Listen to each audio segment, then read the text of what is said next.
If we just want to race like that 36 times a year, I will not complain. Maybe not 600 miles every time, but you get the point.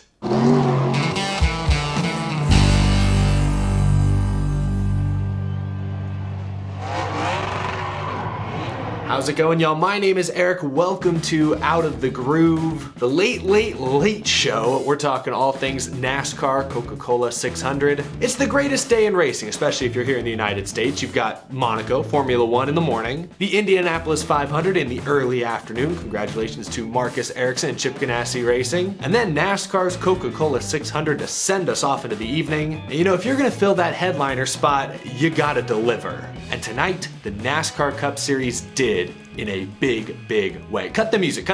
I want to get right into this. You know, I love the movie Jaws. It's a classic thriller, but you know, in that movie, interestingly enough, it takes over an hour, about an hour and 20 minutes in, until we, the audience, finally see the shark. This race tonight, pretty much from the drop of the green flag, was like if the shark was on top of you for 5 hours straight. Go, little room to breathe. This race was edge of your seat from start to finish, and no disrespect to the great Steven Spielberg, but this race didn't waste any time. Now, just like in the movie Jaws, no one seemed safe. Kyle Busch spins while battling for the lead. Byron, Bubba, Elliott all spin out while running inside the top 5. Tyler Reddick blows a tire. They were 4 wide, racing for the lead coming to the white flag. Then they all wrecked. This race, again, was 5 hours of exhilarating racing.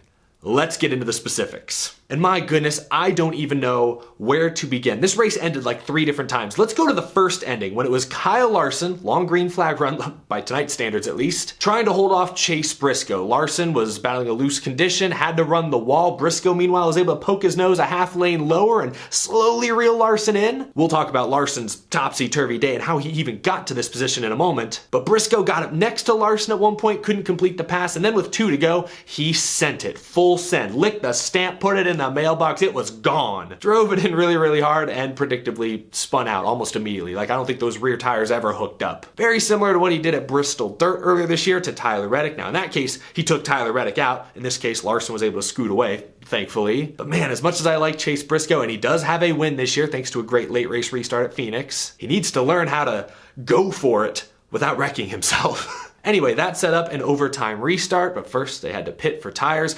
Larson and Chastain took right sides only. So did Logano and Ricky Stenhouse, but 5th place on back, row 3 on back on the restart, all took 4 fresh Goodyears. On the ensuing overtime restart, Larson got away, but only for about half a lap. Austin Dillon on 4 fresh tires, restarting 6th, flew through the field, made a great 3-wide move down the back straightaway, got to the inside of Larson for the lead. Larson came down, took some of the air off the side. That caused Dillon to get loose. They both washed up the track in turn 4. Ross Chastain came flying around on the outside to make it 3 wide, and then Denny Hamlin on 4 tires on the inside was able to fill that gap and make it 4 wide, coming to the white in a 600-mile crown jewel race. And at this point, remember, we were more than 5 hours in. Of course, predictably, they all wrecked. It looked like, you know, Austin Dillon probably didn't know he had 2 guys to his outside. He kind of came up slightly and got hooked on Larson's front bumper.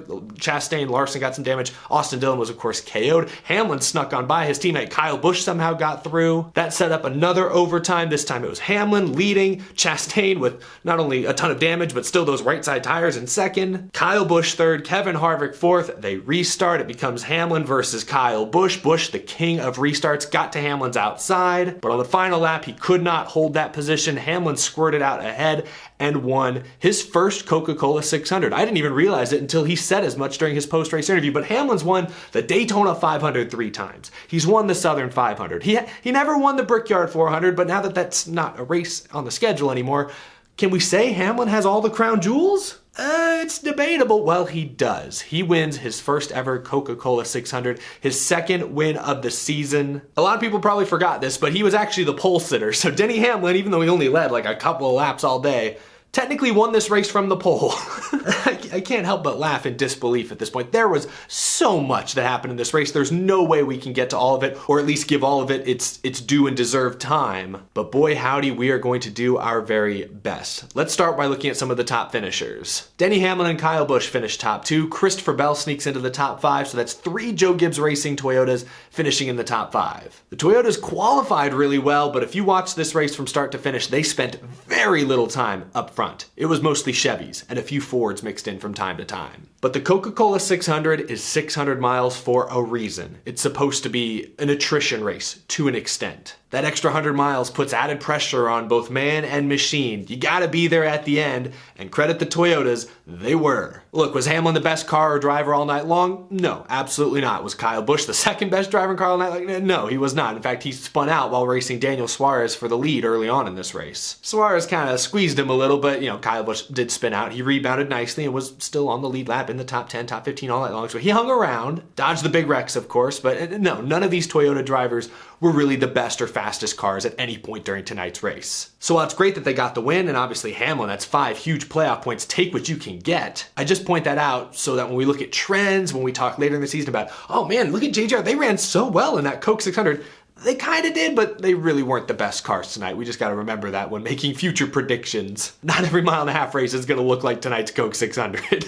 Couple of SHR cars there in the top 5. I mentioned Chase Briscoe. He was in contention mainly throughout the second half of this race. He had a shot. He ran down Larson and just spun out, drove it in a little too hard. We already talked about that. Still bounced back to finish 4th. Because when he spun out, I didn't mention this, he didn't hit anything. I don't even think he maybe brushed the wall, but really didn't get any damage on that car, so he battled back to 4th. Kevin Harvick was a non-factor all night long, but he was in the right place at the right time, dodged that huge 4-wide wreck at the very end. He gets a top 5, much needed for Harvick. He has not shown winning speed in like a year and a half, and looking at where he is on the playoff grid, he needs all the points he can get if he wants to make the playoffs. This is a big night for him. Same goes for Bell, honestly, and Tyler Reddick, who bounced back to finish 6th. Goodness, I have a bunch of notes about every single driver. Tyler Reddick had a vibration in stage 4, at least according to my notes. God, it feels like so long ago, but in the final 100 laps, he had a vibration while running second, stayed out, had a tire go down, wrecked. I think he went a lap down, maybe not, maybe he was just tailing to the lead lap, but he came back to finish 6th. Again, attrition. Ricky Stenhouse Jr. continues his streak of top 10s. That's 4 straight top 10 finishes. I'm gonna keep talking about Stenhouse because 5 weeks ago, he was 30-something in points. 4 straight top 10s, he is moving up that leaderboard quickly. Not to mention, he won the first stage of the All-Star Open this past week at Texas to advance to the All-Star race, so JTG Doherty's on a hot streak right now. Give Stenhouse some credit, and give Michael McDowell credit. He qualified 10th, had good speed on Saturday, and was there at the end tonight and finishes 8th. Good for him. And Kyle Larson. Let's talk for a moment about his crazy, crazy day. If you watch the broadcast, Fox did a really good job of keeping track of the many ups and many more downs. Cliff Daniels at the end of stage 2 giving one of the all-time great pep talks over Kyle Larson's team radio. They end up 9th, but they were in contention to win this race with 20, 30 laps to go. Again, it was them out front, the 5 car out front, trying to hold off Chase Briscoe. When that caution came out for Briscoe spinning, of course, they took 2 tires. They were kind of a sitting duck on the restart when Austin Dillon got to him. Got caught up in that 4-wide melee. Still had enough race car left to finish inside the top 10. This is a banner day for Kyle Larson. It may not look like it. Larson's used to winning races, but 9th place on a day like today where they had, I think, 4 pit road penalties. I counted 6 times today, if you include the initial start, because they had to start at the rear for unapproved adjustments. If you include that, 6 times today, they had to restart at the rear of the field. 6 times! And yet they still came back to lead laps, had a very real chance of winning this race until the final couple of cautions, and yet they still got a top 10, even with some damage on their quarter panels. What a day for Kyle Larson, the 5 team. There's a reason Hendrick Motorsports is widely considered right now to be the most competitive team in the NASCAR Cup Series, and why Kyle Larson, the defending series champion, is widely considered to be the most talented driver. Throw Cliff Daniels' name into the mix as crew chief. This is the most complete unit I think we have in the NASCAR Cup Series right now. Throw the pit crew in there as well. They were pretty solid all night long again tonight. A few other names here. Harrison Burton 11th, Eric Jones and Ty Dillon, the 2 Petty GMS cars with top 15 finishes. Good for them. I think they mentioned on the broadcast, Ty Dillon was like the only driver tonight to not be involved in something. He's just there. Do what you gotta do. And Ross Chastain, who led laps, won stages tonight, he limps home 15th. Those are your top finishers, but let's talk about some of the guys caught up in many, many wrecks. Ryan Preece got things started on lap 19 when his car just broke loose. Buescher, Gregson spun to avoid him, but I believe that spin knocked the rear toe out of Preece's car, so he was out early. I was just waiting for Carson Hocevar to tweet something. He didn't. Corey LaJoie blew a tire and wrecked. Both Spire cars were out of the race early, unfortunate for them. Austin Cindric, I think he had a tire issue as well and wrecked. He finished 34th. which sucks because he finally had some good momentum going his way. He finished 11th at Kansas, was competitive there, very competitive at Texas last week in the All-Star race, and he was running like 8th or 9th, I think, tonight when he had that tire let go. So real unfortunate. After winning the Daytona 500 as a rookie, season had kind of dipped into mediocrity, what we'd expect from a young rookie. He'd started to build some positive momentum, only to see it dash tonight. Chase Elliott, who was my pick coming into the weekend, tried to pull a slide job off, missed it a little bit, smacked the wall, ended up spinning out. I believe they too broke a right rear toe link and unfortunately were not able to get it fixed under the very strict 6-minute damaged vehicle policy, so they were sent to the garage. It looked like Elliott and Alan Gustafson were visibly frustrated in the garage. They weren't the only teams bit by the strict DVP. Bubba Wallace as well. He was caught up in one of the first big crashes of the day when Ryan Blaney got loose on the apron coming up to speed on a restart, spun up into the middle of the pack. Both 2311 cars were tore up a bit. Keselowski was destroyed. Shoot, several others were involved in that wreck, but Bubba didn't have too much damage, and they had speed early in the race, running up in the top 5. Actually, I think led a couple of laps early on, but they didn't realize they were still under the damaged vehicle policy, and when the next restart happened, they were just kind of riding around the back saving tires and didn't meet minimum speed, so per the rulebook they were disqualified. It sounds like just a total breakdown either in communication or in understanding of the rulebooks if you're Booty Barker and that 23 crew. Not the first time the 23 crew has let Bubba Wallace down this year, and I doubt it will be the last. He ended up 28th. Those other guys I mentioned, Kurt Busch, Brad Keselowski, Ryan Blaney, were also outside the top 30 for the most part. Byron was in that crash as well. Then there was a big crash late in this race, in stage 4, that final 100-lap stint. Daniel Suarez ran one of the best races of his NASCAR Cup Series career. He won stage 2, he led laps, he was out front for a good portion of this race. He and his teammate Chastain were 1-2 on the racetrack. Suarez was on fire until he literally was almost on fire when he caused a wreck on a restart. He said he got tight getting off turn 4, whatever it was. He got up into Briscoe, who was on his outside. Suarez was not clear. That hooked him into the wall, set off a huge wreck on the front stretch that led to Chris Buescher flipping. The 17 car of Chris Buescher actually tumbling upside down. His tire came off and got hooked on the turf and caused the car to just go flipping towards the exit of pit road. A scary, scary crash. Landed on his roof, which meant the safety crews had to take, I think, 4 or 5 minutes to flip the car over carefully, gently, purposefully. Chris Buescher then was able to exit the car. Scary, scary deal. A few drivers like Brad Keselowski, who was watching from home at that point, commented on how long it took the safety crews to flip the car right side up. Buescher did put the window net down or up shortly after coming to a rest, even though he was upside down, and seemed to be talking to the safety personnel. So my guess is once they knew he was okay, there wasn't any imminent need to extract him from the car, they wanted to go slowly and not, potentially injure Buescher at that point, but also not further damage the race car when flipping it right side up. I don't know. I'm not trying to defend the safety crews. I'm not an expert on this. If guys like Brad Keselowski, I saw several reporters commenting on the length of time it took to flip the car right side up. They probably know more than I do. They're probably right. Something NASCAR and the AMR safety team should probably take a look at. This was, I believe, the first time they've had to flip a next-gen car, and things laid out a little differently than the old Gen 6, so they got to get the right tools in place. All things considered, Chris Buescher was okay, thankfully. He did say it hurt a little bit, but he did just go flipping in a race car. All things considered, he seemed to be all right. That's all you can hope for when you see a scary, scary kind of freak accident like that at 1.5 miles. We don't expect flips like that. And the way that car dug in, the way forces were likely dispersed around the vehicle, that could have certainly stung for sure. So glad Buescher seemed to be okay. Just a wild, wild night. It's a wild night when both BJ McLeod and Cody Ware get top 20s. And Todd Gilliland, a rookie, got a top 20 despite T-boning Suarez in that wreck I was just talking about. Hate it for Suarez. Again, the only reason he was even back there on that restart was because all night long, whether it was his pit crew making mistakes or just his placement on pit road, stuck behind Logano, who was stuck behind Hamlin, Suarez was losing spots on pit road pretty much every single sequence. He lost 3 or 4 spots right before that wreck, which is the only reason he wasn't up near the front row battling for the lead. Got him into trouble. That's why he ultimately wrecked. So it's a team sport, a lot of facets, a lot of things that can happen that can affect your race. Man, I feel like we've talked about a lot, but have still missed so much. This was an all-time classic. Look,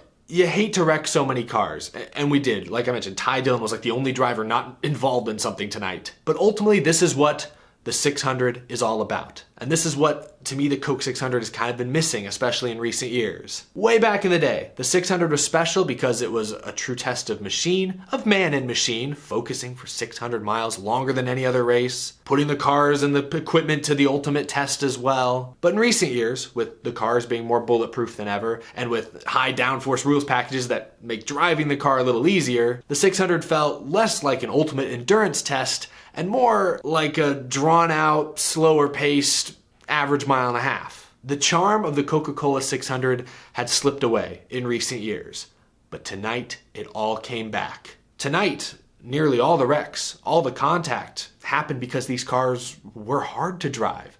The drivers had to work, harder than they've had to work in any other recent Charlotte Motor Speedway race. These drivers earned their money tonight, especially the ones who were still in it at the end and avoided making any mistakes. And as fans who go to these races to see the drivers first, who wear t-shirts with the driver's name on it, it was extremely rewarding to see the drivers work. Sure, there were some dirty air effects, but Charlotte Motor Speedway tonight, with the inclusion of that little bit of resin in the upper lanes, was the raciest I've ever seen it. Every inch of asphalt on both ends of the racetrack was usable. Tires wore out. We saw a couple failures, but it wasn't an epidemic or anything. But tires wore out, which typically leads to better racing, puts it in the driver's hands. That's why drivers always loved Atlanta for years, and it ate tires. Tire strategy came into play, so the crew chiefs got involved as well, especially early in the race when it looked like we were going to blow through the 12, 13 sets of tires. Some drivers put scuffs on early on, had to manage their equipment. This race literally had it all, from a sellout crowd to a guy flipping, but walking away. Tire strategy, some long runs late race restarts, 4 wide for the win coming to the white flag. A great comeback story in Kyle Larson from starting at the rear to staying at the rear to then eventually working his way back to the lead and getting a top 10. Underdog stories like Ricky Stenhouse up in the top 10 all night long, finishing there. Chase Briscoe leading laps, contending for the win, getting a top 5. This race had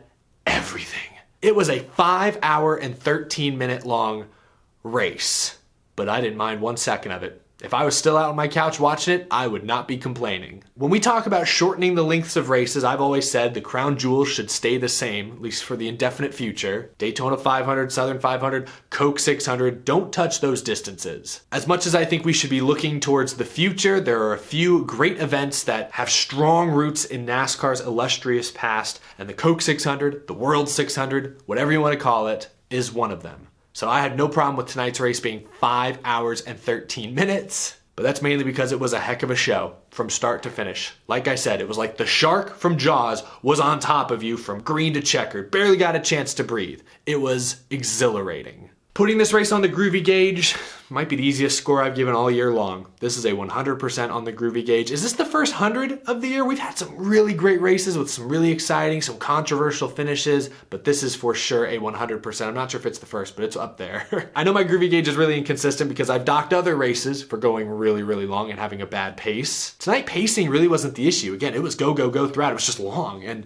But honestly, when pacing is there, when there's stuff to talk about and things happening every second of the race, I don't mind a longer race. But also, this is the 600, and I come into this race at the beginning of the season expecting to be here all night. So my expectations weren't thwarted at any point. So 100% for me. Share your thoughts down in the comment section below. Again, other than a lot of cars got tore up, and you do hate to see that, and you're glad no drivers got injured, I don't see a single thing wrong with this race, personally. Some people are going to be disappointed that Hamlin swooped in to get the win. I know he's somewhat polarizing amongst NASCAR fans, but it was that kind of a race. And at least the story of him completing his 3 crown jewel set is somewhat intriguing. Share your thoughts down in the comment section below. What did you think of tonight's Coca-Cola 600? I didn't see much of the F1 race. I know rain was a factor and many were upset with race control, but I did see the Indy 500 and it was a solid race. Pretty straightforward as Indy 500s go. Had a great finish with an exciting winner, Marcus Ericsson. But to me, yes, I am biased, the Coca-Cola 600 tonight stole the show. Was by far the best and most exhilarating race of the weekend. NASCAR has a lot to be proud of. The next gen car handled Charlotte Motor Speedway nearly flawlessly. Anyway, again, share your thoughts down in the comments below. If you're new to the channel, hit that subscribe button. We talk NASCAR day in, day out. We talk about news, rumors, predictions. We react to races like we did here tonight, and much, much more. As always, a big thank you to my Patreon supporters as well. I truly appreciate your very generous support. Whew, I'm gonna sleep good tonight. I hope you have a wonderful Memorial Day tomorrow. I will see you again later this week. Have a fantastic rest of your 3-day weekend, folks.